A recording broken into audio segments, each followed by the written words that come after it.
Ding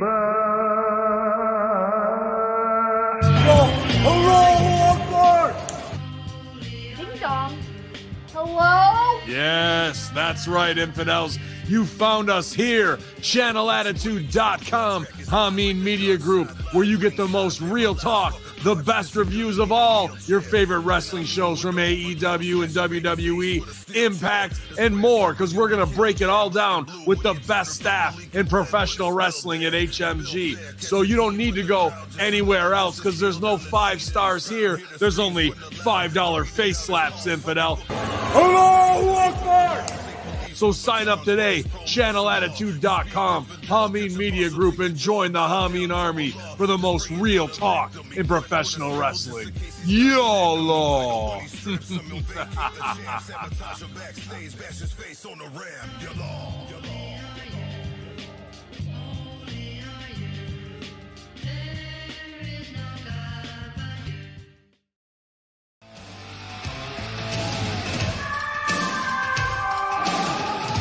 The PWC Network. What the world is watching and listening to.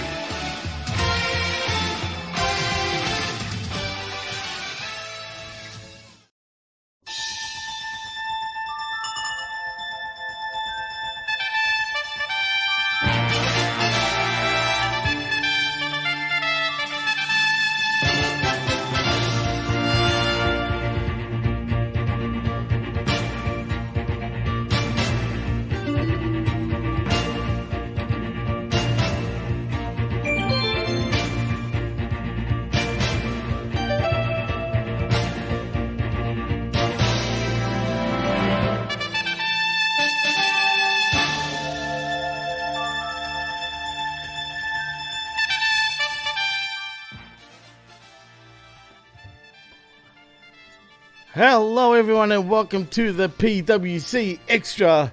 I am your host Jimmy T, and my co-host, he is the Gunner of Doom, he is the EST of the PWC, he is Dr. Jeff Lippman. Welcome back to the Extra. It's been a while since we've done an Extra, so what's the haps? Yeah, today's a weird day because I was supposed to go down to my office for the they call it a hands-on meeting. So I was supposed to be driving down to Virginia, but somebody hit my car in a parking lot. So I've got to go take it to the shop and get the rental car and all that. And that's all set for 3 o'clock today. So now I'll just listen to it remotely. So, this was the 2 hours that I had blocked off to drive to Virginia to get to the office, and grab lunch if I needed to. So I strangely have a free 2 hours, and then I'll listen to the meeting on Zoom or whatever, and hopefully not learn that I've been fired over the meeting in front of 100 other people or whatever, so they can all point to that. And that's the way we do it at my office. We do it publicly so everyone can point and laugh. And then we throw raw, old vegetables at you on your way out.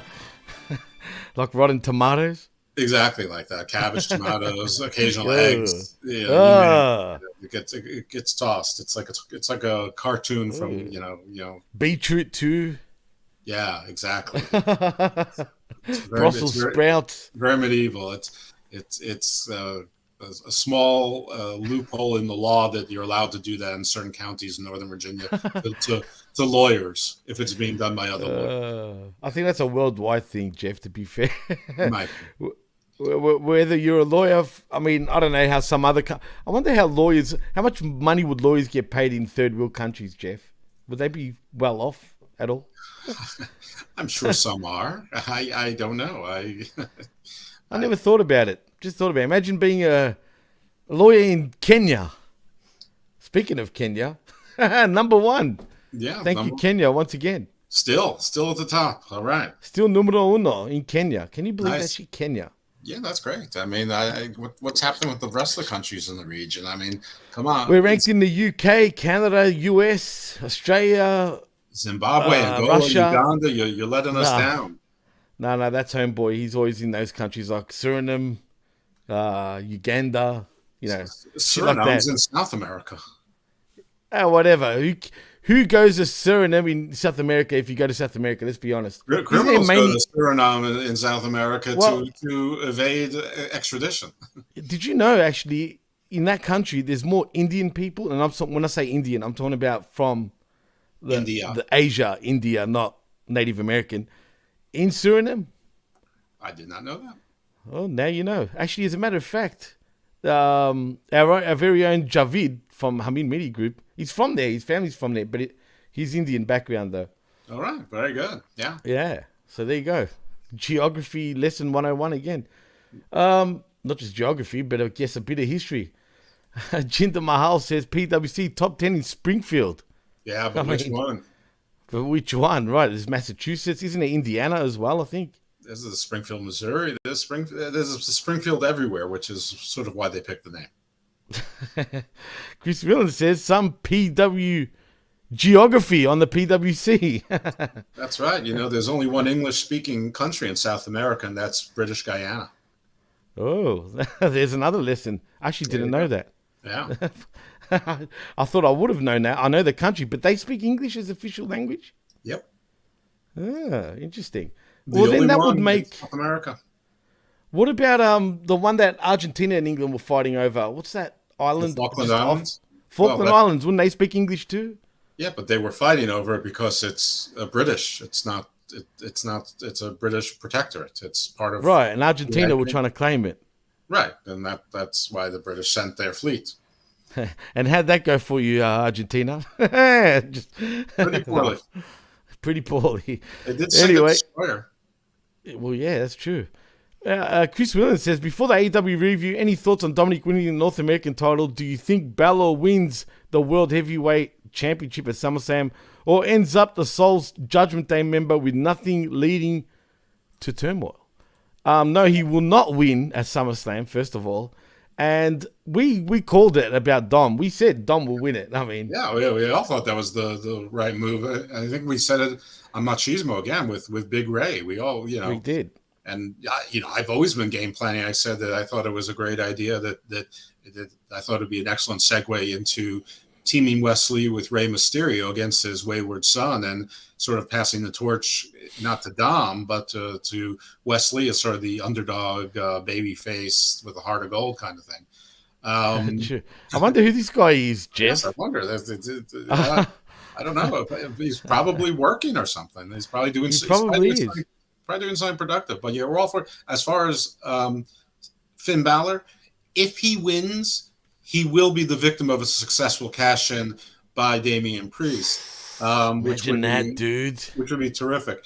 If he doesn't win, it's still possible there's a successful cash-in by Damian Priest. Now, listen, let me get my biases out there. If you don't know this already, I hate Seth Rollins. Seth Rollins, my auto dialer, I type in SET and my phone automatically types in Seth Rollins ruins everything. Like if I have anything else that comes after SET, like I've got to delete the whole sentence and go back.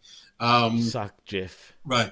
But I think it'd be fun if Damian Priest cashed in. Dom's got North American, Rhea's got the world champion, and not only did Finn not win, but Damian sort of piggybacked on him weakening Seth Rollins, and then Finn wants, I want another chance because I softened the rough you. I want to be first in line. And yeah, and then he gets another chance. I don't even know why he's even entitled to another chance. I guess he asked Seth Rollins firsthand, for that championship opportunity. But shouldn't he go to like Pierce or something? Yes, but I mean, the only reason that latter scenario really rings true for me is because Vince McMahon's penchant for having someone get rematch after rematch after rematch, even though they don't deserve it, no matter what. Aww. Don't cry for me, Argentina. I know that's what I was saying about the Falkland Islands, but definitely you keep your distance. Everybody, keep your distance. I think Chris says, I think it's great Dom carrying the NXT title on the main roster will possibly spark interest in the show, which most people likely don't watch. Well, listen, if you take out the NXT episode that actually aired on July 4th, on the 4th of July, which just crested over 500,000. The last 4 weeks have been like in the 790s, the 670s, and then this week 746,000. So NXT. Yeah, NXT. So Wow. NXT has consistently been beating, well, Collision and Rampage, if you want to look at it. Now, Dynamite last week did 823. So, No. Blood and Guts will probably give it a little bit of a surge, possibly, but I don't know. The people who are tuning out, maybe they don't give a shit about that. So I'm not sure, but it would be fun if this was a non-Blood and Guts AEW. It would be fun to see how close NXT got to Dynamite, just for troll purposes. I didn't realize NXT were getting those sort of numbers, to be honest with you, Jeff. And just say NXT decides to take over Dynamite on a consistent basis, on a Tuesday. Could we get a Wednesday Wars again, or nah? WWE will stay clear of that. I don't think. Well, I don't think it's WWE. I think USA is going to stay clear of that.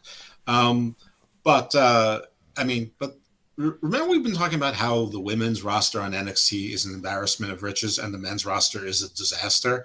So let's take a look and let's evaluate what's happened. So on the women's roster in NXT, occasionally you see main roster people go up there, and Rhea is down there, and she has some story with Lyra Valkyria.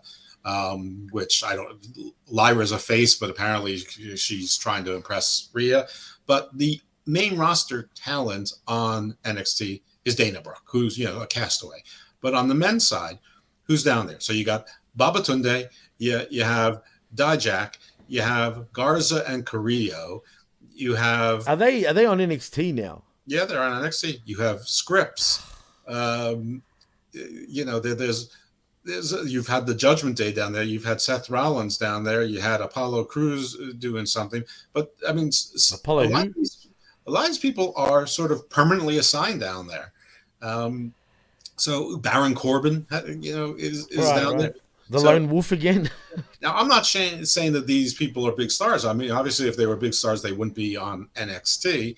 And obviously, things like Seth Rollins and Judgment Day does spike interest. But between that and the cross promotion on Raw and SmackDown and all of the WWE shows, plus seeing some, whether you like it or not, the male talent that's made it to the main roster, whether they're good or not, they're at least usually better workers and safer workers. So, you have someone for the British, the NXT UK imports to work with, and the few and far between male wrestlers who have actually developed within NXT that can work to stay safe, because the men's side has been a disaster. Drew Gulak is another one I forgot about. He's down there sort of on a fairly permanent basis. There's probably others.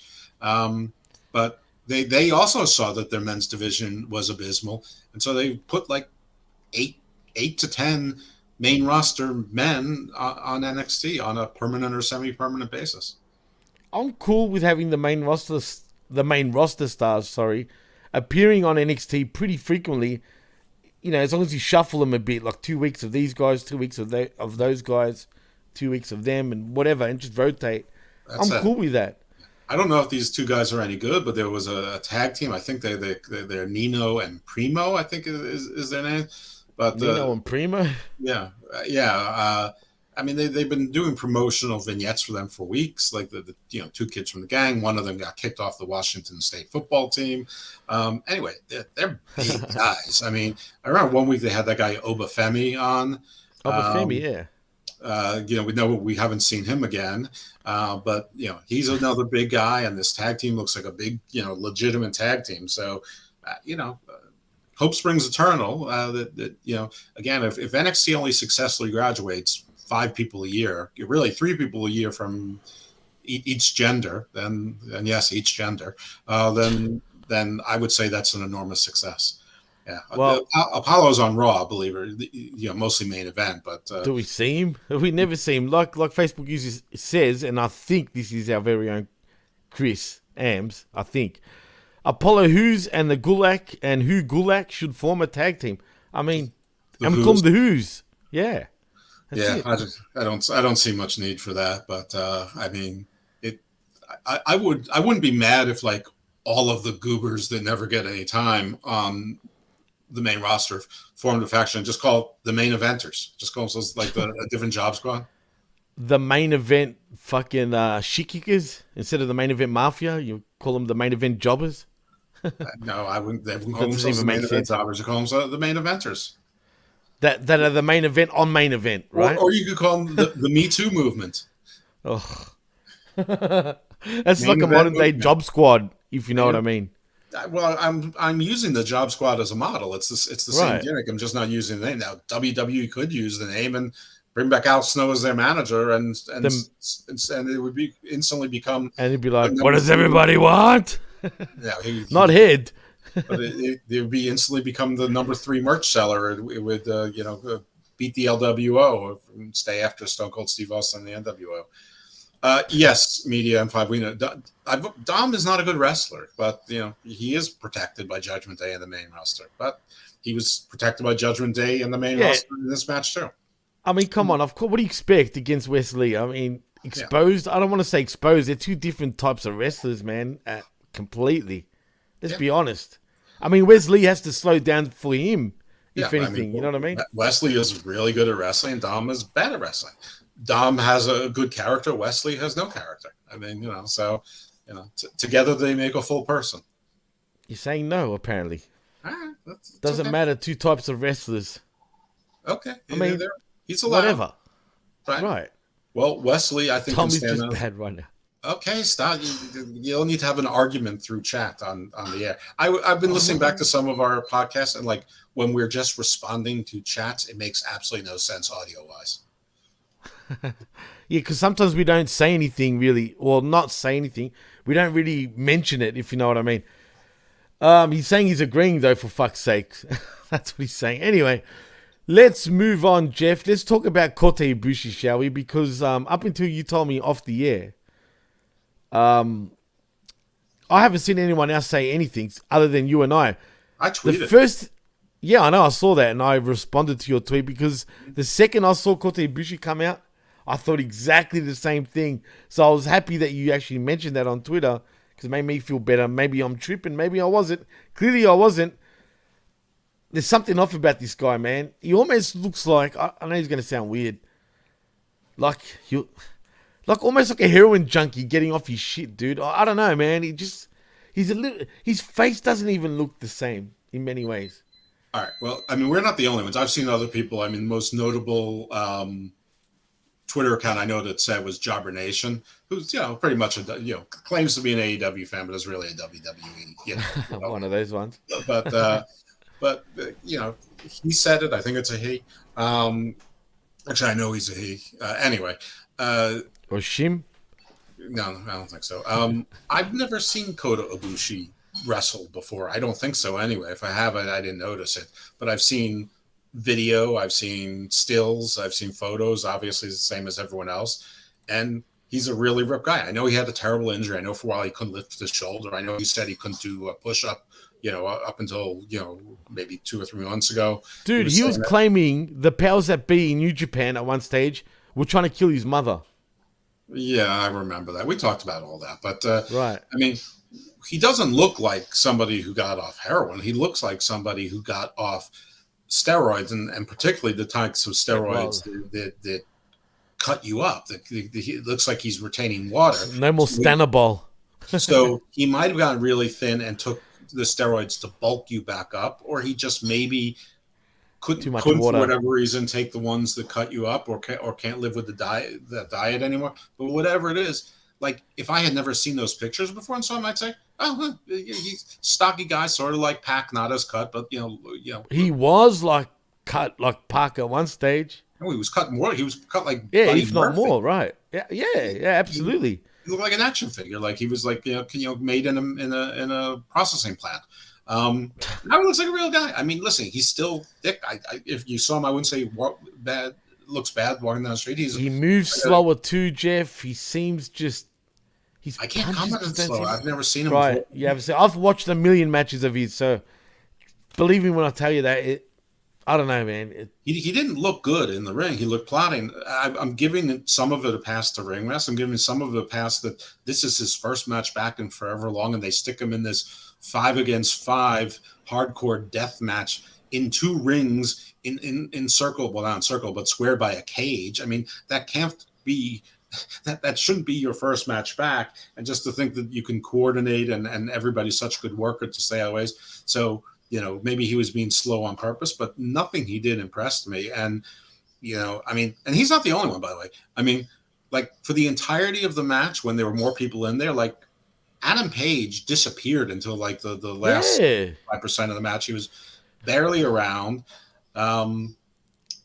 There were others too. I mean, Wheeler Yuta, except for his stuff on the roof, on the cage or the roof. The roof of the cage was mostly invisible through most of it. And Kota Ibushi, while he was there, he was slopping around. I mean, it looked like he was stumbling and bumbling around.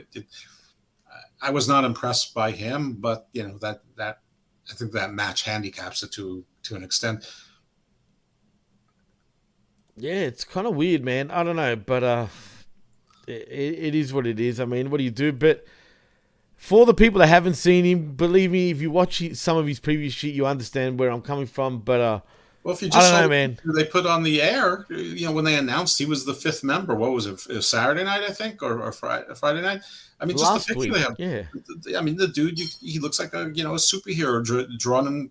He's got an 8-pack, and you could see his ribs, and that's what he looked like. And now he looks like, you know what he looks like? Like they were like wrestlers who you could tell when they were on the juice and when they were off the juice. Like you could tell when Road Warrior Animal was on the juice, and you could tell when he was off the juice. He looked like big, bulk up, like fatty, right? Big, soft. He looked like sort of like Road Warrior Animal when he was off the juice. Yeah, I don't know. I'm not used to seeing him like that. That's for sure. It was a bit of a shock for me, but staying with AEW though, Jack Perry. Let's just talk about Jack Perry for a moment. I mean, I just want to say, who was he who did he like get out of the grave? Well, who he put in the grave, I think, was Jungle Boy. Oh, okay. Is that the implication? I thought he was digging up his old man because he was kind of conjuring up Dylan from fucking 90210. No, I think he was burying Jungle Boy. And what did he come out to? What was the song again? It was fucking ridiculous, dude. Beethoven's Fifth? Oh, yeah, that's right. Yeah, he's done and dusted already, bro.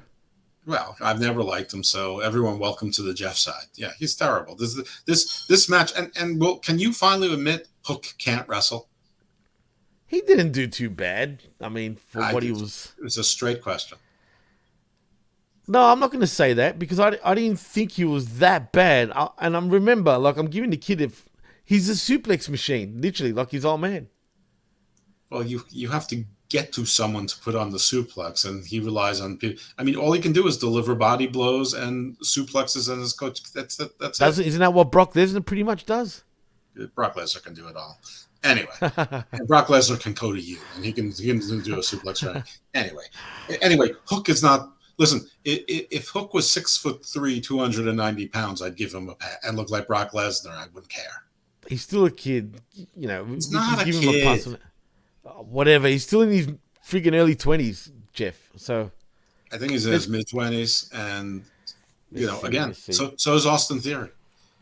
I know that's crazy. That's crazy. But he's on a different level, man. Austin Theory is just on a different level. You know what I'm saying? Like, in my opinion, anyway. But let me see quickly with Hook. Either way, anyway, Jungle Boy sucks. Wow. That match sucks. He's 24. He just turned 24, as a matter of fact. Sucks. And he's getting smaller. And that tattoo on his chest is stupid. It's like a stick figure person. It's dumb. Yeah, that's kids today, bro. I mean, you know what I mean? They do some stupid shit. I mean, but it is what it is. Look, he's got a chance. Jungle Boy has got no chance. How old's Jungle Boy at this point? Is he 30 yet? Jungle Boy? He's still pretty young, isn't he? No, I think he's 26-ish. Let me see. Oh no, you're probably right because I know he's pretty young still. Let's see, Jungle Boy doesn't even come up. Really? Oh, there we go. Found him. Let's see how old. 26. You're spot on. Yeah.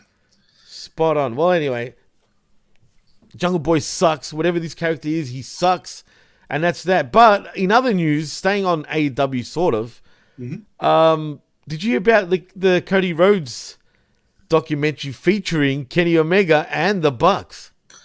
I knew that there was a Cody Rhodes documentary. I know that Matt Cardona and Chelsea Green went to it. But beyond that, no. The only news I heard on it is that it features a scene where Vince McMahon personally flew to Atlanta. Well, that's true. He did do that. And I knew that from when he first signed with WWE. Yes, but the rest of it, no, I don't know. But why wouldn't it be? They're a big part of his life and his career renaissance. Career renaissance. Well, anyway, Kenny and the Bucks will apparently feature on it. It's been confirmed today, and they allowed it. Both companies have allowed this to happen, where they will be featuring on the WWE production called The American Nightmares, which is quite interesting. Also, what Kenny said after Dynamite was a little interesting. He pretty much said, he alluded to, and now I didn't hear it, I just read it about it. Apparently what he said is he's going to do wherever the Bucks go, wherever they decide to go to, he's following them. So whatever that means. Whatever, I know. Fuck. I mean, I don't care where he goes, but I mean, it shouldn't just be with the Bucks. I mean, he does himself a disservice by tying himself to he them. fucking does. Really, to anyone. I mean, he doesn't. If he wants to go down in history as one of the greats, and there's going to be an argument from people that he is one of the greats, he sort of has to be an individual as well. He can't be looked at someone who can't make his own decisions. He's overly loyal, man, if you've noticed, when you think about it. I mean, he's very loyal to the peeps that have come up with him, you know what I mean? I guess. So, whatever, I mean, cool for you, but like you said, if you want to be considered... Look, man, I'm one of Kenny's biggest fans. I've said this a million times. Everyone knows this, right? But can you really talk about him as one of the greats? When you say the greats, too, that's subjective. Are we talking about now or overall one of the greats? I'm talking about legacy, whatever counts for legacy in wrestling, one of the greats. I mean, he wouldn't make it to any, he probably wouldn't make it to any list of mine where today's fans would, they'd probably scoff at me, but he's not going above like Scott Hall or Nick the Snake Robert or Bruno Sammartino, stop Big it. Dan Vader or Ron Simmons, right? Or Steve Dr. Death Williams. I'm sure like modern fans probably think he's in the top 10 of all time. There's a lot of people think he's the best of all time. He wouldn't. He's not that important to the business. I mean, he just isn't. As a draw, he's nowhere near, unfortunately, and that's me saying that, one of the top guys. But as an in-ring wrestler, in-ring performer, sure, you can make that argument. For AEW, I mean, the ratings show it on AEW shows where he's in the main event. But let's be honest. Actually, let's talk about that.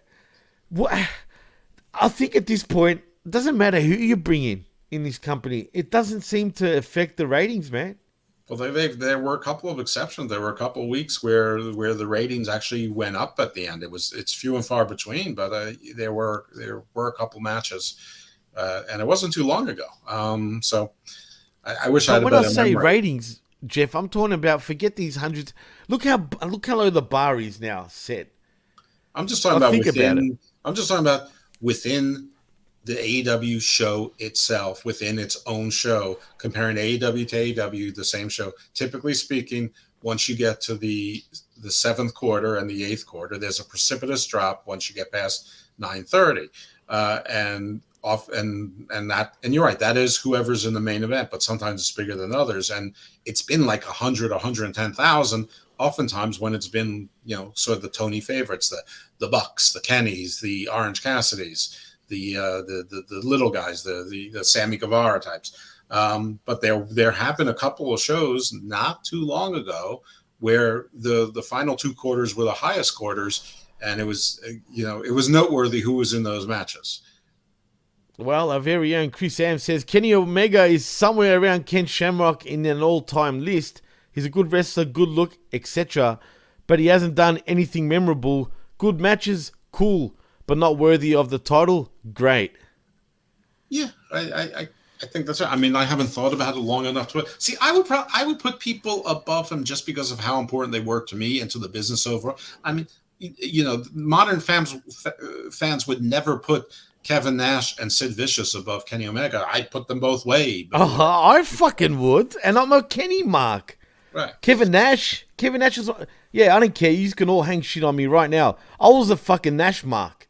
Yeah. Straight up, even as Diesel. You know what I mean? Like, I'm a huge Nash fan. And the guys that are that big and had that long a career, they that's what the business was built upon, was these giants, these scary people or these angels and demons, basically. So, some of these supernatural, and I don't mean supernatural like the devil or I know what you're saying. I know what you're saying. Right. Something that's beyond human. Or regular human scope. Just like, when you see a offensive lineman who's 6'9" or 6'8", you look at them and you're like, wow, more than you do for one that, you see some guy that looks like Otis. It's still, you look at a guy like Otis, but when you see, Jonathan Ogden, 6'9", I mean, or Tony Baselli, you're like, Jesus Christ, that's a different species. Nash and Sid are miles above Kenny, and I never enjoyed either one of them. I didn't mind Sid Nash, but I was a huge Nash fan, like I said.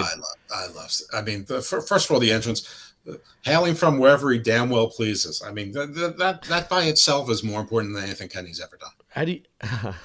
Hey, Sid was the man, pun intended. Mm-hmm. When he used to come, who's the man? You know what I mean? Doing the fist. I mean, Sid is underrated, I think, in many ways, man. When you think about it, I mean, even though he shouldn't be, though. He's multiple time champion in multiple promotions, in all the big ones, that is as well. Kenny Omega would probably be either right above or right after Samoa Joe to me. You know what? Because Joe never won the big one in WWE, if Joe had won the WWE Championship, I would have put Joe ahead. Well, he hasn't won the big one in AEW either. Right. So, yeah, it's fair. No, that's a fair call. I would have to. And I love Joe. Yeah, I love Joe. Listen, I told people that Joe would be in my top 100, but probably around 100. And people were burying me like I was insulting. I'm like, you got to be kidding me. There's probably been 40,000 professional wrestlers, and I'm putting Joe not in the top 1%, but in the top sliver of 1%. And what Chris Williams says is spot on, man. Met Nash twice in X-Pac Hall past 2 weeks before that was supposed to happen. There would be no Elite without either of these guys. It's facts. True. 100%. I mean, Nash and Park and Hall, the Wolf Pack, in fact, they changed the landscape of professional wrestling legit. Mm-hmm. You know what I mean? In more ways than one. Not just in ratings, but also in the way the boys got paid, right? No. I mean, they're the ones that started the guaranteed sort of money, dude. I mean, they did. X-Pac just sort of... he was there to tag along, right? I mean, X-Pac would be well below Kenny in my Of course. No. But yeah, look, Pac was lucky to have the type of friends that he had, man. Right. Put it that way. Yes. You know what I mean? But hey, he's a 2-time Hall of Famer. Yes, he was, I know, you're right. Somebody was trying to make a case that he should be the first third time. I'm like, you got to be kidding me. I mean, actually, does he deserve it as 6-Pac or X-Pac? Is that a Hall of Fame career in your opinion?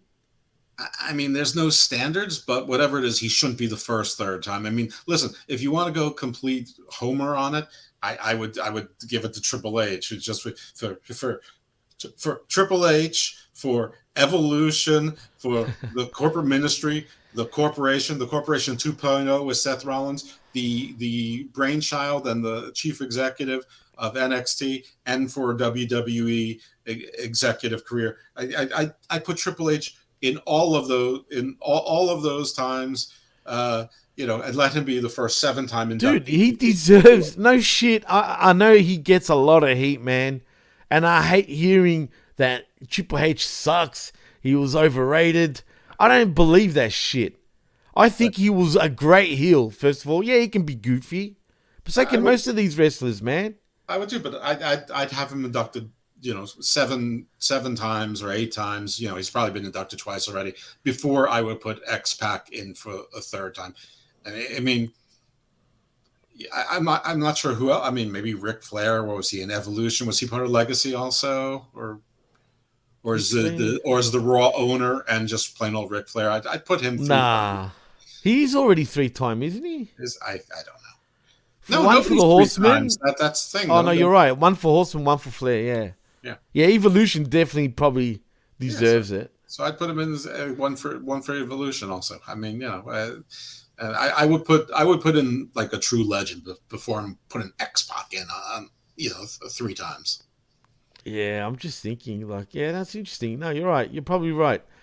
Anyway, let's move on because we can talk about it. And now this show is just us, shooting the shit about various wrestling things. So, just so everyone knows. But, there was something I was meant to point out.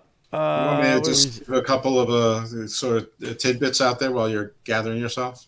Yeah, no, I'm just looking at the news from the dirt. But yeah, please do while I find something half interesting. Well, Ray Phoenix vacated a couple of AAA titles, and it seems like more and more wrestlers are done with AAA. And they're vacating titles voluntarily because they're too busy. Is that going to shut down, you think, possibly? Well, I don't know if it's going to. No, I don't think so. I think that just for all you people who say the titles are important, obviously they're not to the actual title holders because it's more important that they do more work here in the United States. Presumably for AEW and Ring of Honor, they're getting paid too much to keep having these travel troubles and logistics and dealing with Mexico. Teddy Hart, one of my favorites, he was recently arrested again, pulled over in Florida and got two felony drug charges on him. And I think ecstasy and steroids. And before we introduce Chris, I mean, the funny thing is he actually had the baggies labeled as testosterone and MDMA. And so he was kind enough to have it labeled for the officers who still tested it. But that's Teddy Hart. You going, oh, no, I was just playing the coke. No, sir. I want to take that, Chris. Jesus Christ. Come on, that's a perfect Teddy Hart impression. Oh no! Oh no, officer! I definitely wasn't driving. Whoever it was looks like me, but they ran away really fast. It was my doppelganger, and I was trying to have the fastest hands, but I didn't want to punch him out while I was driving. The car would have crashed. Oh, Chris, man, welcome to the extra. But I'm sorry, man, but that I don't know, man. I'm leaving it to you right now, Chris. Say what you have to say, please. Oh, dude, I just got back from a vacation in Western Canada. That is pretty much perfect Western Canada accent right there. That's pretty fucking close, man. I didn't talk to many people because I was just there on vacation, right? I didn't have to actually have conversations with most people, and also, I was in a big mall, so most of the shopkeepers are foreign anyway. But when I was leaving and I had that accident in Calgary, I had to stop in and talk to the police. And the officer who came up to me was like, "Oh, hi, what's going on? Okay." I was like, "What the fuck?" I was like, "Where did this fucking guy come from? He's straight out of Strange Brew." Anyway, yeah, I saw you guys were doing a podcast, and I'm at least on break for lunch. I don't know if I'm done today. Are you on lunch break? No shit. I'm on my lunch break, so I figured I would stop in the PWC's very own version of X-Pac. I'm just tagging along with you guys. Oh, God, come on, bro. Well, you're on duty soon because I know you're doing the skirmish a little bit later on, and you guys will handle that one. Some other little news and notes. WWE got a new home for television in the UK and Ireland. I presume it's Northern Ireland. I'm not sure. Yeah, it's called TNT Sports. I have no idea if it's related to TNT here in North America or not. We still don't have any more information on All In. They keep saying it's going to be a pay-per-view, but no one's announced anything other than BR Live, and BR Live is pay-per-view, but not everyone uses BR Live. So I'm sure there's still talks going on, but this is really weird. I don't know why regular pay-per-view wouldn't want it. I don't know if Warner Brothers wants it exclusively on BR Live. I don't know that why, since it's in the middle of the day, why Warner Brothers Discovery wouldn't air it on TNT or TBS. It's not going to interfere with primetime. It's just an experiment. I wouldn't be surprised if that changes, because it is in Great Britain. I wasn't even thinking about it, that if the show starts at 8, it's really starting at 3 p.m. Eastern time. And, so I don't know. Why not? What else we got there? SmackDown this week's on FS1 for those who need to watch SmackDown. And there's some other stuff, free agents, injuries, stuff like that. But let's give Chris a talk. I'm sure something's on his mind. Please, Chris, go for it. Chris? I don't know. Listen, we can talk about most of what happened on Dynamite later. Yeah, I was going to say, save it for later. Yeah, you were worrying me with that pause. I'm like, I don't got that kind of time. We're just having little snippets talking about Ibushi. Have you ever actually, Chris? Let me ask you this: have you ever watched Ibushi in a match before? Yeah, I watched the whole cruiserweight tournament, so I got to see 3 Kota Ibushi matches through that, and also I've seen some highlights of his stuff in Japan. So you know exactly what he looked like, basically, and whatnot, right? Now, tell me, did he not look completely weird and different compared to what you usually know him as? So I'm actually going to find my notes here so that I can tell you exactly what I thought of Kota Ibushi last night. Interesting. Yeah. Okay. So this is I'm showing you this so that you can see it's proof that I actually had this written down yesterday before Jeff started saying it. Kota Ibushi is the final entrant. His punches look like shit. His kicks look okay, that's exactly but they're a what little we said. slow. Right. Later, is Ibushi hungover? Is Ibushi hungover? Is literally see what I mean? Question. Dude, you saying hungover slowly in this match. I said he looked like a heroin junkie. His kicks are slow. His punches are slow. He's just not moving around at any speed. At one point, he was supposed to go from one ring to the other ring to save somebody. I think Kenny was in a submission, and he literally gingerly as current Bret Hart gingerly moved from one ring to the other, like he was scared that he was gonna fucking fall down and have a stroke. What the fuck is up with Kota Ibushi? Is he injured? He was for a long time. I have no idea, man. Well, yeah. I mean, he's gone weird, dude. He's a weird cat. I mean, shit, I shouldn't say that, because I might get labeled racist for saying he's a weird cat since he's Asian. God damn it. I didn't even look at I didn't even think of it like that. An Asian slur all of a sudden? Oh, in Australia, it fucking is. If you call an Asian dude a cat... You shouldn't have, I shouldn't have asked you, but I had no idea. I kid you not. If you call him a cat here, man, it's like saying the N-word. Okay, well, then you shouldn't have done that, dummy.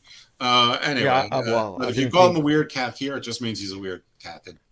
As far as I know, in my 54-year-old East Coastist, whiteness, I have never heard that as an Asian slur. Wasn't I telling you guys about the meows? He looked like a fucking cat who had just swallowed some poison or something. He was fucking moving like shit. That's the kind of cat he looked like yesterday. Like it'd be all right if he came out looking like a Thundercat. You know, them guys were pretty fucking hardcore. He just looked like a poisoned cat. Yeah. Oh no! Yeah. I'm gonna get some heat tonight for sure. Lionel, Chitara. What?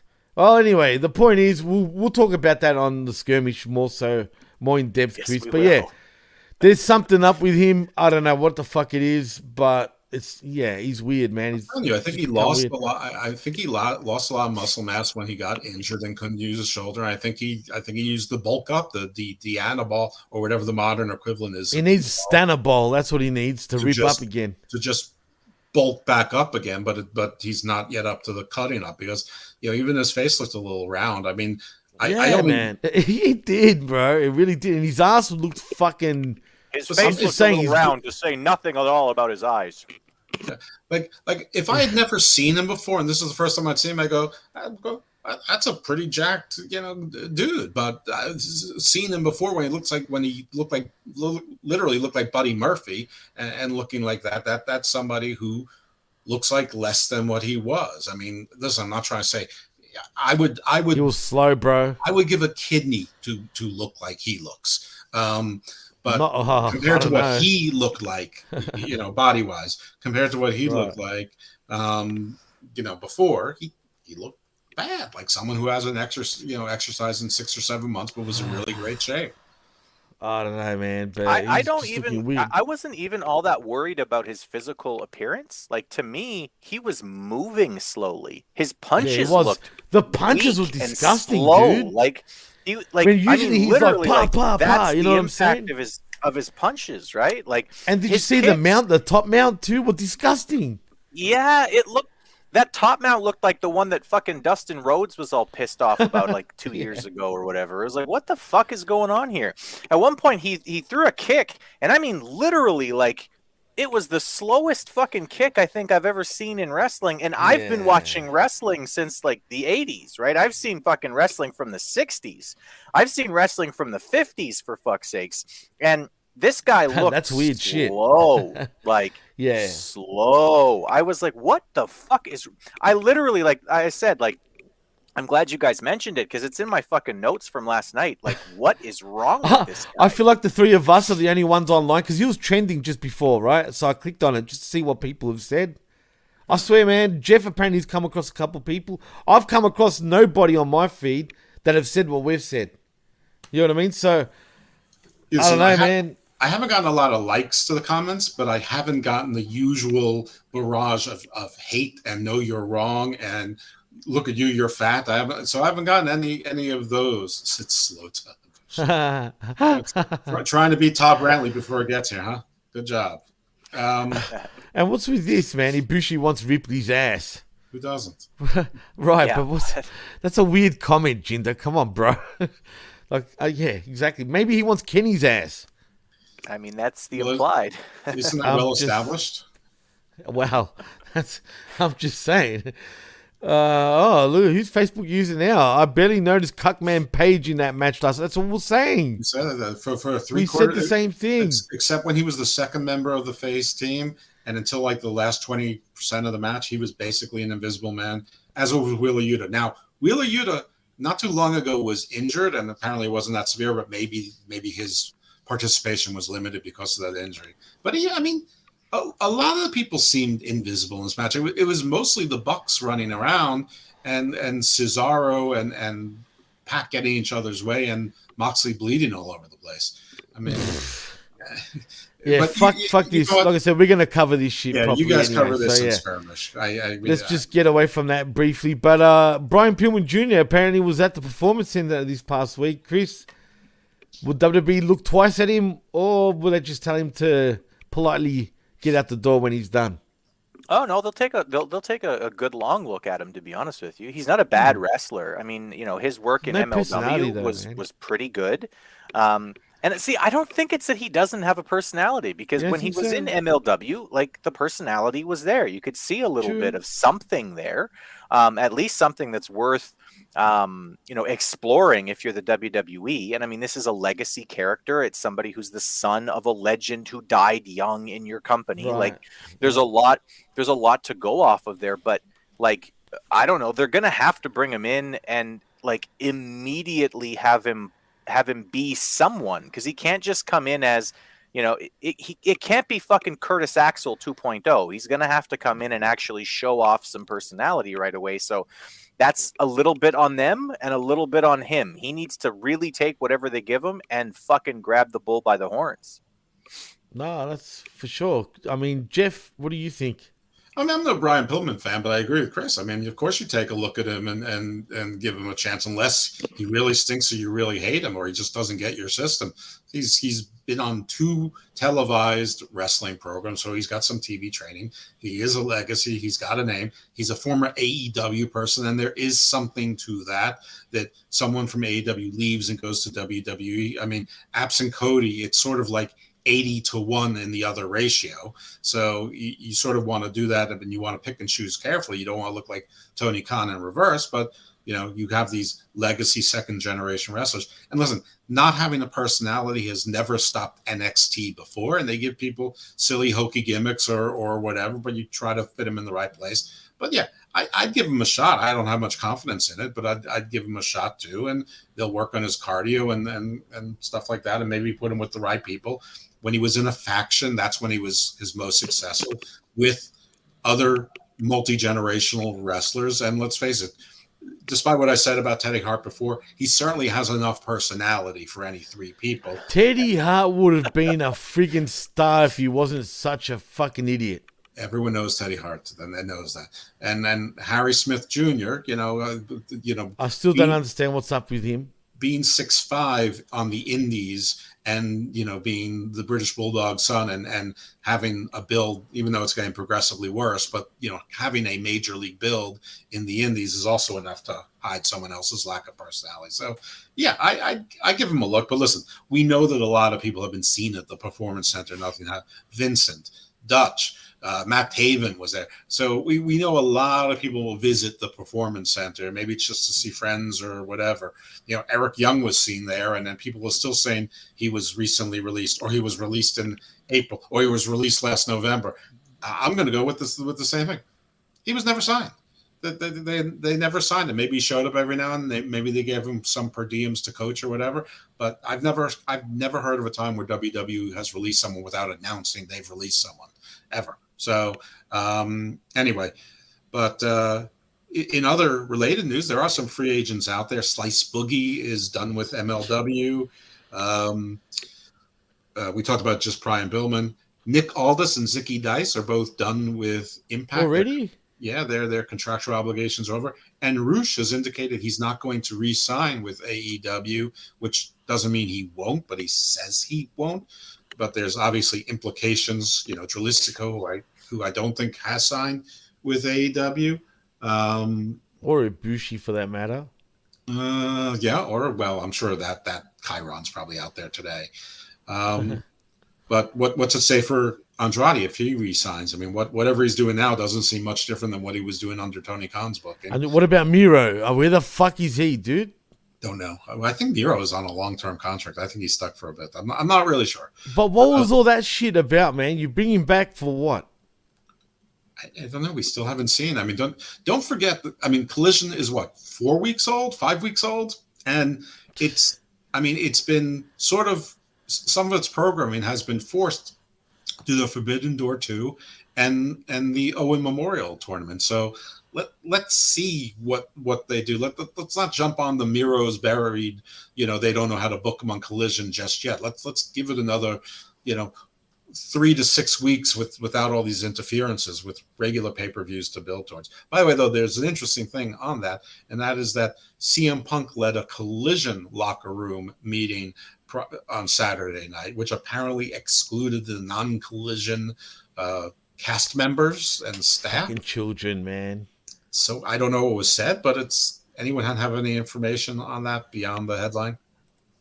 It doesn't surprise me. Chris, does it surprise you? I mean, Punk is known to be doing his little, meetings in the back. Actually, I've heard RVD say a funny sort of story where when RVD first got busted, remember when he won the UFC championship?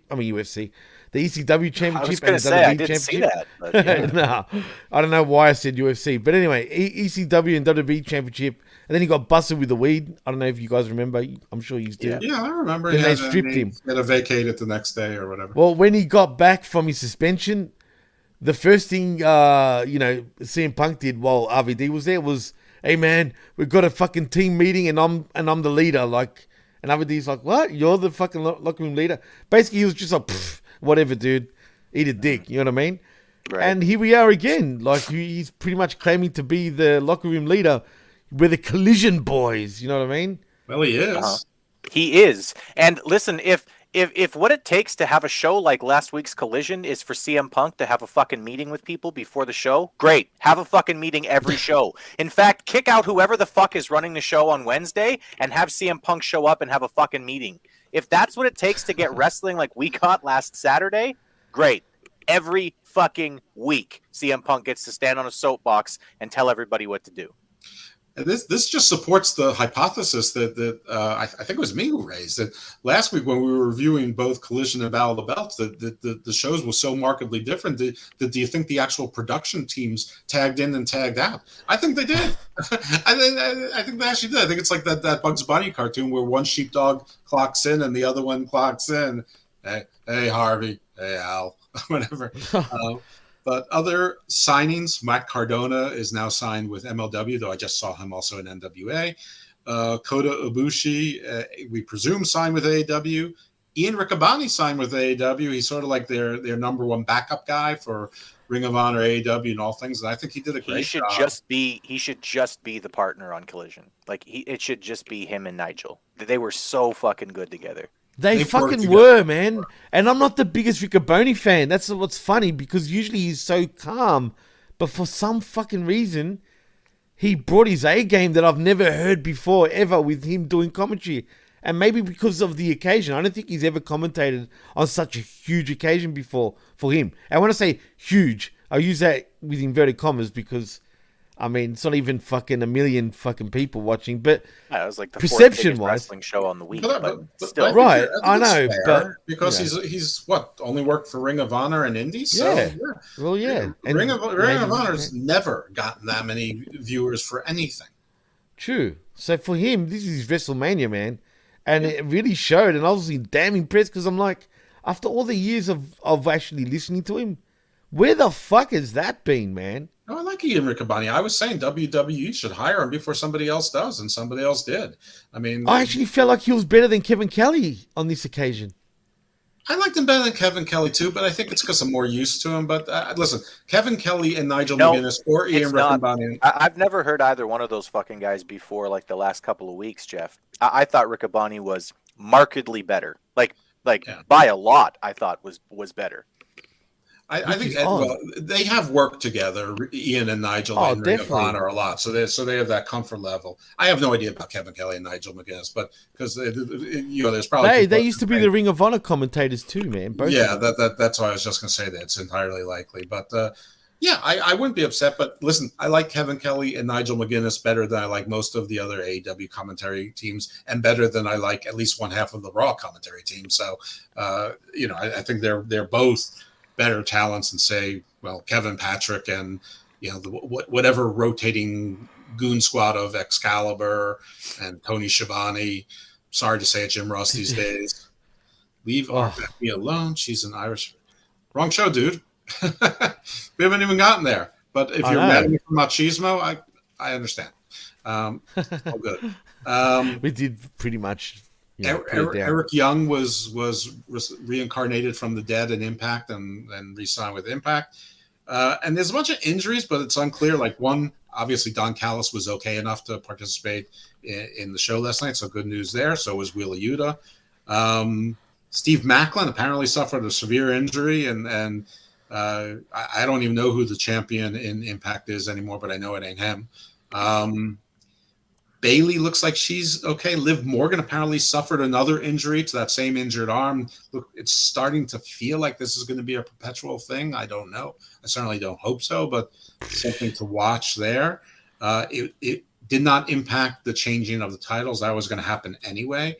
We all know that Mark Briscoe had his knee injured, and so his main event with the Ring of Honor Death Before Dishonor title match main event was scratched. They replaced it with Pac versus Cesaro. And if all of you are saying, what? Huh? I don't know what that means. They'll get into in the skirmish as to the long-term story development that led to that. And someone can guess what Pac has done in the new Ring of Honor to merit a world title shot, because I'm pretty sure he's never been on it, not a single time. Elton Prince has a separated shoulder. Apparently, fans were so mad at Ridge Holland that that he deleted his Twitter account. I have no. They got to stop that shit, man. I'm not one of these people that pretends, unless it's obvious, that pretends I know enough about wrestling to know who did something. But apparently, somebody who does know about wrestling says this is where the injury happened. It was before Ridge Holland even was involved in the move. So I don't know what to say. Well, speaking of injuries, apparently WWE is still waiting to probably diagnose Bailey's injury also. Okay, you said that you like too excited. You're like, apparently WD is going to properly diagnose Bailey's injury. If So you're like, Bailey's injury. No, I didn't mean it like that. But if I did, well, whoopsie, I guess. Actually, that's a good question, Chris Whelan. Do you guys think it's now or never for Nick Aldis to sign with AEW or WWE? Yeah, I do, actually. Because his stocks have just gone down, man. I actually think that it was. I think it was now or never about 5 years ago for WWE. Yeah, that's if he's going to get into AEW, it's now or never. And listen, he's a big enough name that he could come in instantly, and they could push him to something. I mean, I'm not suggesting he could be world champion, but I mean, I'm not suggesting that he couldn't be either. He's a really, really good pro wrestler. And for those of us who are in the wrestling bubble, and everyone who watches AEW is in the wrestling bubble, and I mean, well within the wrestling bubble, they may be the nucleus of the wrestling bubble. So Nick Aldis is a big enough name that if AEW wanted to sign him and push him as like a world championship challenger, he'd make sense. And I think that whoever beats MJF eventually, which I mean, that's got to be happening soon. At least if you're following the fucking booking so far. But Nick Aldis could be the next really good heel coming in from outside the company and being like, listen, I've been the class of professional wrestling for the last 15 years, and you guys have been over here playing. I want my shot at that world title. I don't think it's now or never. I don't think that there's any dispute that his stock has dropped in the last 6 months. Both by really doing nothing much in Impact and also sort of how he left, Billy Corgan. And, some people are going to blame that on Billy Corgan. Some people are going to blame it on Nick Aldis. But I will say, but I don't think it's ever now or never. I think he's still in, 37-ish around there. So he's certainly not old. He looks great. I will say this now, though. It's going to be a while before Cody Rhodes can get back to the SmackDown Universal title. And Cody Rhodes is going to finish this feud one way or another with Brock Lesnar at SummerSlam, and you need another feud after that.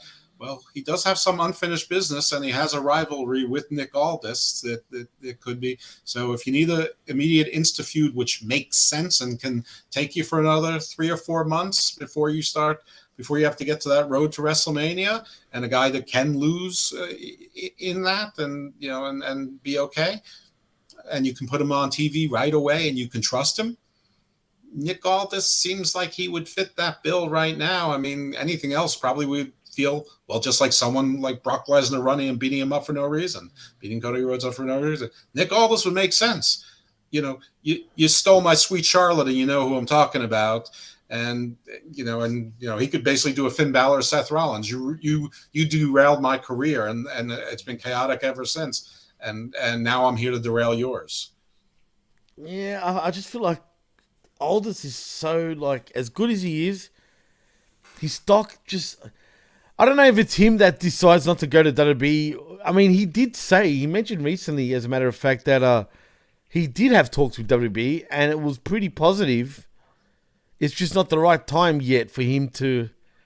maybe it is debut per se. Maybe he still thought he'd be an executive. Maybe he thought he was going to get something from Billy Corgan. I don't know. Maybe now he's given up. He's remember what it's been like to be on a short-term deal with Impact. Also, listen, I'm not going to lie. I would like to see Mickie James come back to WWE, bring a little life into that, and you can put her into a title picture immediately without anyone caring, without anyone being upset, and she could win a title and everyone be excited. No, for sure. All right. And you know what? Before we do end the show, though, because really there hasn't been that much news, I will say this, though.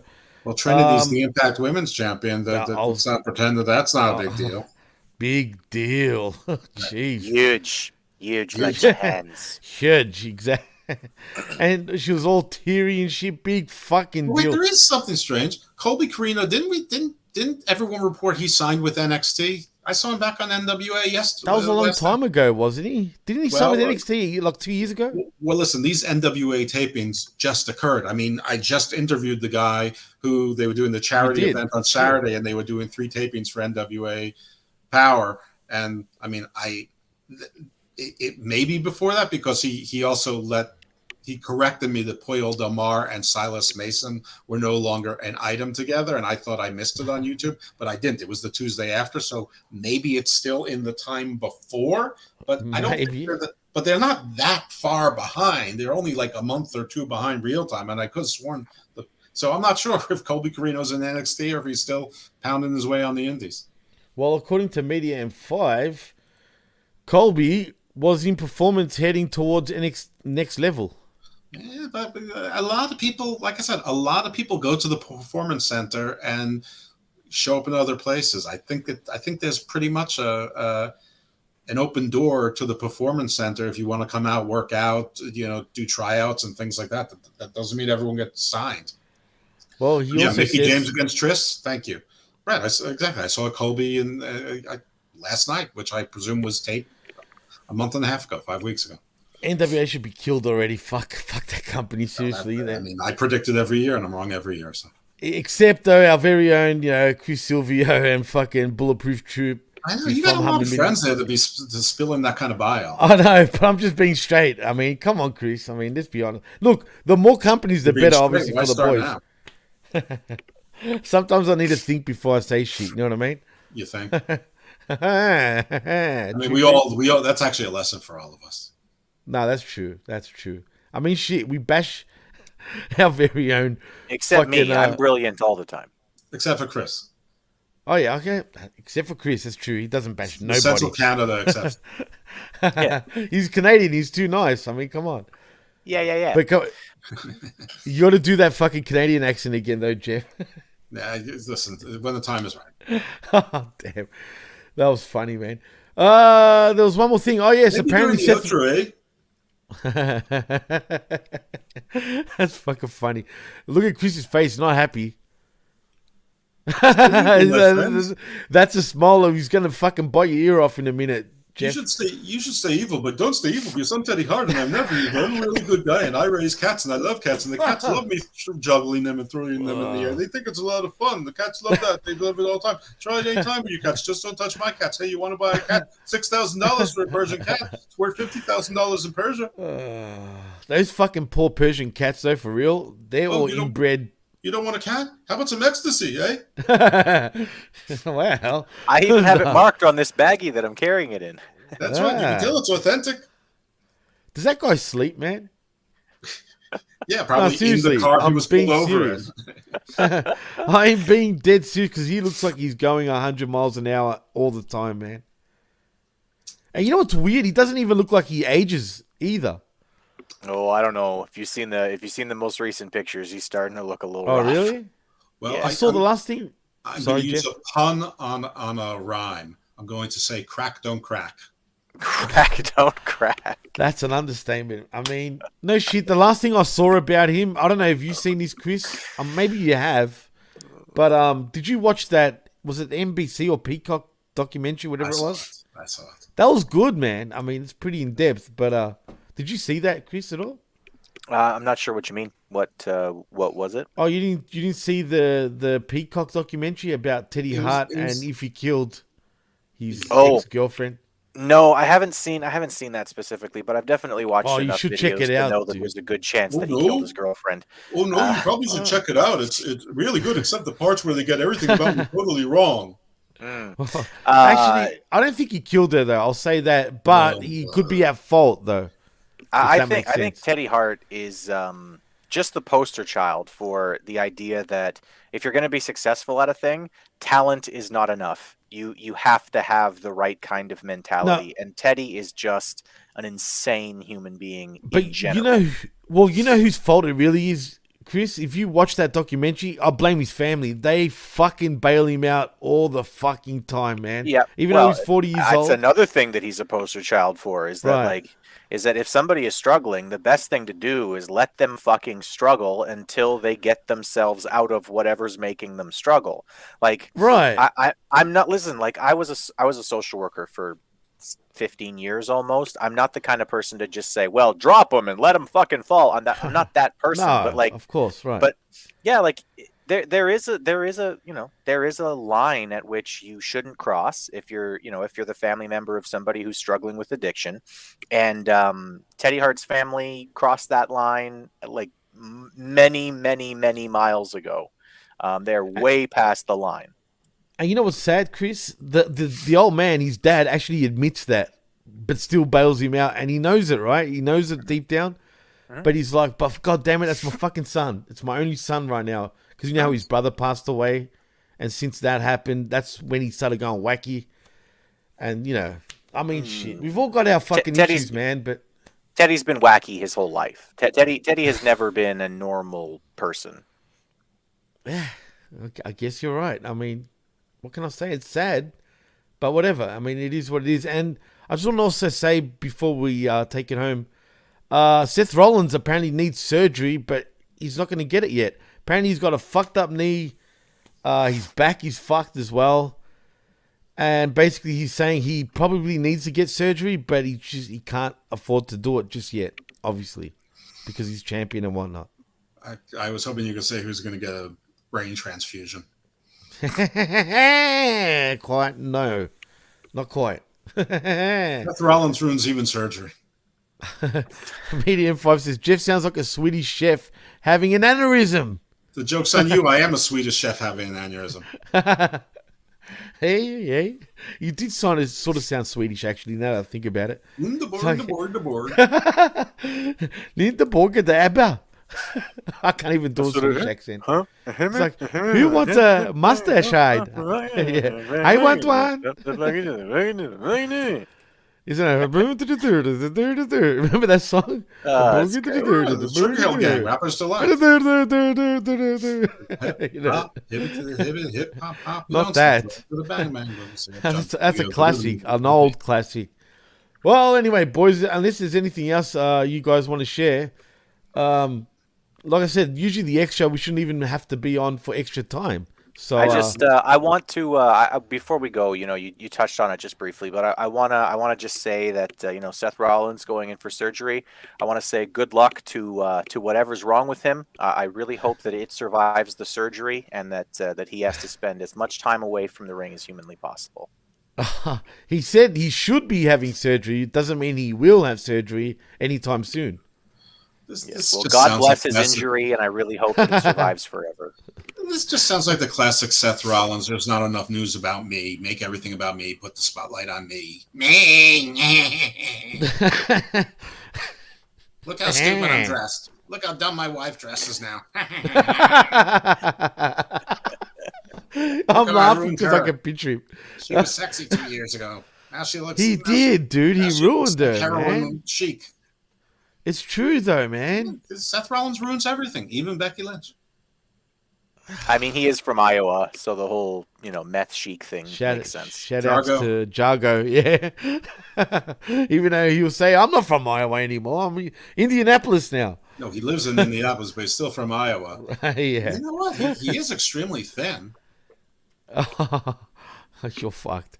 I'm not going to go there, Jeff. But shout outs to fucking our boy. Are you calling Jargo a fat ass? Is that what you're doing, Jimmy? No, I'm not. Well, he's one of the 4 pillows. That's right. That's true. Remember? Man, I miss him being on the show. I want him on the show, man, but because of Kevin Panetta's fat. Kevin Panetta needs to do some sit-ups. The fattest cunt I know, man. In really terrible shape.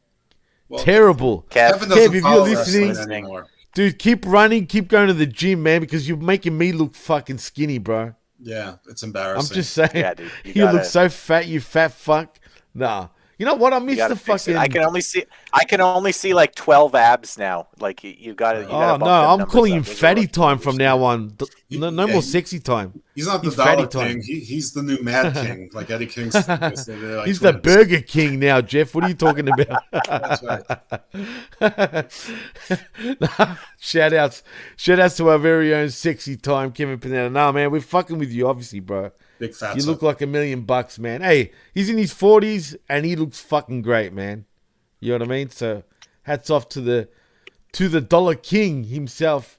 Actually, he's been way overdue to be on the show, man. No shit. He doesn't follow wrestling anymore. He's done. Nah, he's watching again. He's back. Oh, okay. Actually, we've been meaning to do shows, but He's been busy, man. He's been going to to Florida and shit and whatnot. Yeah, He wants to do when wrestling you shows, win the man. lottery, also he's on vacation every other week. I mean, why not, man? I mean, shit, and let him fucking live, man. You know what I mean? I'm not telling him not to live. I'm just wondering, how this sudden change of life.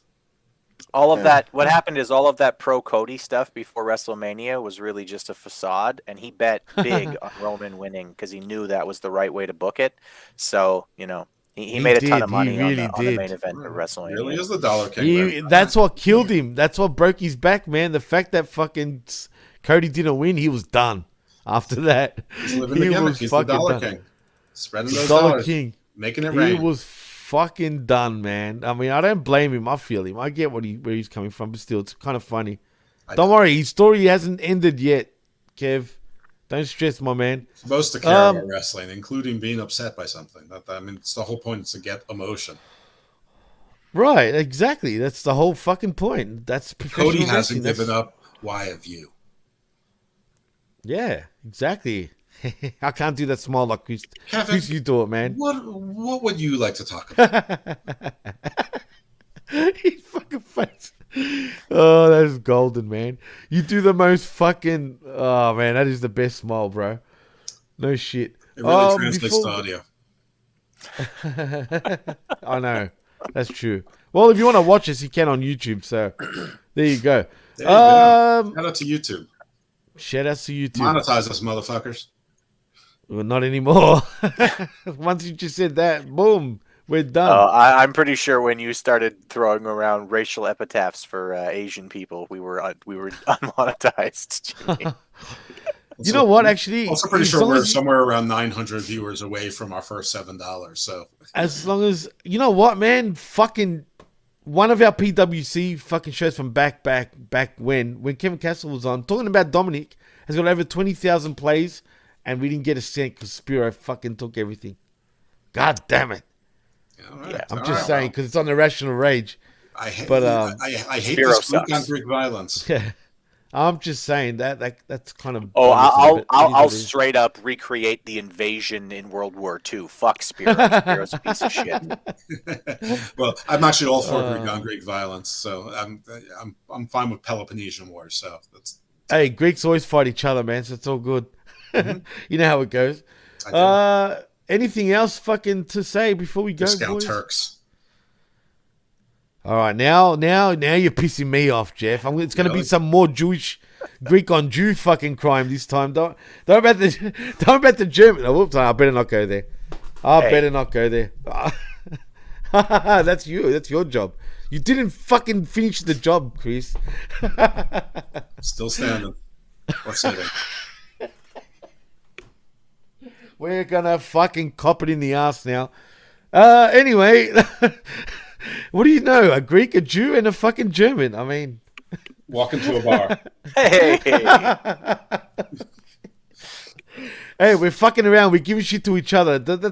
Come on now. Look, this is the best wrestling content you can get anywhere, folks. The breast. Hey, people love this shit sometimes, man. But anyway, boys. Tell them, Chris, you know what? You tell them where they can find you. Well, you can find me on Twitter. I'm at Chris Ambvs1. You can go there to listen to me talk about pro wrestling, politics, and just kind of whatever the hell else comes to mind. You can also listen to me right here on the PWC Network, actually later today. In a couple hours, whether I'm done or not, in a couple hours, Jimmy and I will be going live with your favorite podcaster's favorite podcast about AEW Dynamite, the Wednesday Night Skirmish. And you can also find me right here on many other shows. Obviously, now that I have the keys to the kingdom, so to speak, for StreamYard, I just kind of show up whenever the fuck I want. It's really fun. Yeah. But also, you can find me on channelattitude.com and the HMG, the Hami Media Group. You can find me over there on several shows, such as the Smack Attack, the Snack Attack. Smack Attack Talk. Snack Attack Talk. Snack Attack, Smack Attack. Stack. The smack. That's right. And join us soon when we have Teddy Hart on and we have a special crack attack. Funny you bring that up. I actually sent an email to Teddy Hart one time to see if we could get him on. Never got a response. Sorry. Yeah, well, Please continue. it's too bad for That's a that. shoot. I'm really sad. I'm really sad now that we didn't have Teddy Hart on a fucking podcast. What would you ask him though if we did though? Say we got him. What would you ask? I would probably go really deep with it. Like I would probably say, Teddy, like you're from one of the most legendary. I would probably be like, listen, honestly, Teddy, you're from one of the most legendary wrestling families in history. Like your uncles are some of the most well-known people in professional wrestling, and a lot of people have said that you had more physical talent than anyone else in your family. Teddy, honestly, what happened? I know. What? Oh man, there's one podcast that threw him under the bus, Chris. Like bad if you ever go back. And I wouldn't do that, but I would ask the real questions that I think would be really interesting to at least hear his answers to. I mean, I don't know if what he would say would be coherent. I doubt it, having listened to a number of podcasts with Teddy Hart in the past. Oh boy! But at least ask the right questions. You know, at least ask the questions that you can feel like as a journalist you ask the correct questions. And listen, I don't consider myself a journalist. I knew you were going to say that. But I think that if you're in this position where you have an opportunity to ask people questions, you should ask them the right questions. But yes, you can also find me every Sunday morning after the collision. We sift through the wreckage on HMG and channelattitude.com. So join us there. We're awesome. Yeah, absolutely. Jeff, tell them where they can find your evil ass. So, Teddy, I know that you're completely innocent and you absolutely didn't kill the girl. And we all know that you're innocent. And by the way, statute of limitations is way beyond anyways. So, but we know you're innocent, but where's the body? Yeah. Where can you find me? All the places that Chris just said. What other show? Hammerlock Hangover, which I'm recording tonight with Steve Pena, which is a wrestling podcast that doesn't involve these fellas. What time are you guys recording, actually? Well, usually we start around 9:30 or 10. Maybe we'll do another live one like last time. That was pretty fun.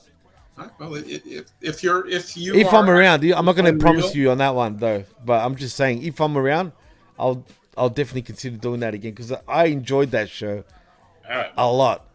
If you pop up, if you're there timely before we're going, then sure. My non-wrestling podcasts are Garden of Doom and Garden Views. This week I spoke to a West Coast based, I want to say Los Angeles based, but it's Laguna Beach and I think Irvine, I think is the other location, entertainment lawyer, but talking about a lot of entertainment things, including, of course, the strike and the issues around there. We also talk a little bit about Rust, and we also talk a little bit about Scarlett Johansson's issue with Disney and the MCU as to how it relates to the strike and also AI and things like that. So I'm actually dropping that this weekend instead of a Garden of Doom because I thought while most of my shows are evergreen, this one is particularly timely. And then next week's regular Garden Views will be with actually a guy who wrote the international bestseller called International Diplomacy or International Negotiation, whatever it is. It's printed in 19 different countries, and we have a conversation mostly about his books. You know, what? Gee, freaks, give it. Why do you put that on the screen? I didn't do it. Don't accuse me. That wasn't me that time. Right, hey, look! He said nothing bad about Germans, so I felt I needed to. That's not always me, Jeff. So fucking relax. Well, usually is. It wasn't me that time. In this case, saw that. You're pretty hard innocent. What the fuck, Chris? Help me out of here, man. How do you do that? Look, he's gone red. He's gone red. Anyway, so Garden of Doom and Garden Views about all things occult paranormal. I'm interviewing a gentleman by the name of John Barnwell. Next week, he actually owns the largest occult bookstore in the world.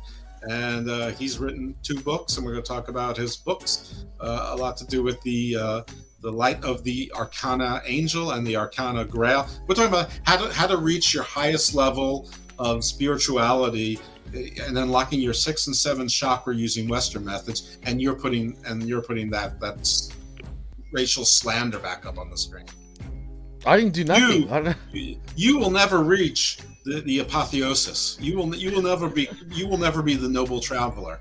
But unless you change ways after listening to Mr. Barnwell, hopefully he's going to be a repeat guest also. So all right. Anyway, that's enough. You can find that on PWC and Hami Media Group, and also Wrestling Soup. Hi guys. Bye guys. All right. Well, if you want to follow me, you can on Twitter at DJ MassFX, and you can follow us also at the PWC Network. Like and subscribe right here at the PWCNetwork.podbean.com, where you can find all our shows. ChannelAttitude.com, where for $5 you get the best talk in all of wrestling. And excuse me. And this show. Yeah, whatever. And HamiMediaGroup.podbean.com, where you can find our affiliate shows, including these guys down here, and John's actually. Cody equals Sorry? Cody equals chicken? Aw. Yes, it does actually. Kota does equal love, chicken. Back off a little bit, Media M5. Love is a very strong word. Okay? I'm not ready. Well, wait. Love is definitely in the air, because if the condom breaks, just use Scotch tape. Yeah. That's a Jew thing. Just go to Suriname. We can go to Kenya. Numero uno. Sort of a big deal in Kenya. Absolutely. Right. Nairobi, what's up? In Kenya. That's right. Sort of a big deal on Blowing up in Kenya, literally. Boom. Anywhere between Mount Kenya and Mount Kilimanjaro, I'm sort of a big deal. Oh boy. Anyway, I am Jimmy T. That is Chris Ambvs. And that is the evil doctor himself in Dr. Jeff Lippman. And you've been listening and watching the PWC Extra right here on the PWC Network. And we're out. Thank you. Olay. Stay evil, my Spartans. Nice.